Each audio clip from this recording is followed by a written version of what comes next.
खलील जिब्रान लिखते हैं, कसरे शाही में दावत चल रही थी, एक शख्स आता है जख्मी आंख लिए हुए और बादशाह वक्त के सामने पेश हो जाता है। बादशाह वक्त पूछते हैं, तुम पर क्या क़यामत टूट पड़ी?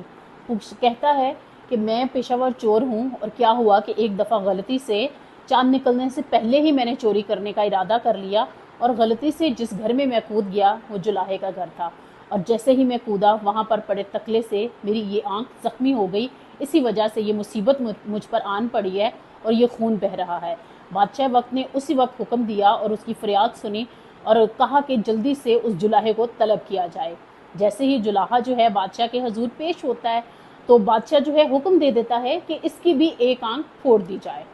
वहीं पर जो जुलाहा है वो इल्तिजा करता है कि मैं कपड़ा बुनने का काम करता हूँ और इसके लिए मुझे कपड़े को दोनों आंखों से देखना इंतहाई ज़रूरी है। बादशाह सलामत, रहम कीजिए, मैं आपको एक रिक्वेस्ट करना चाहता हूँ कि मेरे पड़ोस में ही एक मोची रहता है और वो जो अपना काम करता है वो एक आंख से करता है, उसके लिए एक आंख ही काफ़ी है, तो बराए मेहरबानी मेरी आंख मत फोड़िए, उस मोची की आंख निकाल दीजिए। बादशाह वक्त ने फौरी तौर पर मोची को बुला लिया और हुक्म दिया कि इसकी एक आंख जो है वो फोड़ दी जाए, और शायद इस तरह से इंसाफ का तकाजा पूरा हुआ।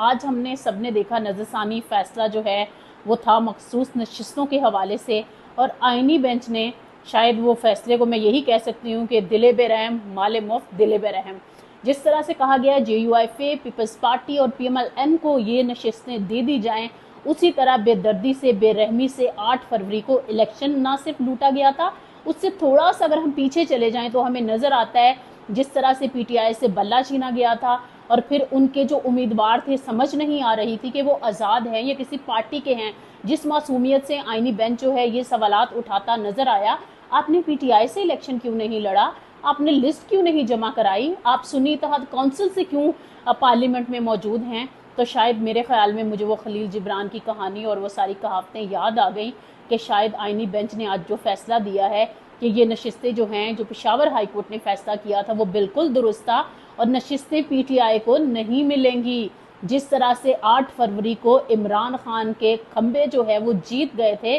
और ये तय हो गया था कि पार्लियामेंट जो है वो इमरान खान का नहीं होगा। अभी भी इमरान खान जेल में हैं, जब उसकी ज़मानतें होती हैं तो कभी जज बदल जाता है, कभी बेंच बदल जाता है, कभी छुट्टियां आ जाती हैं।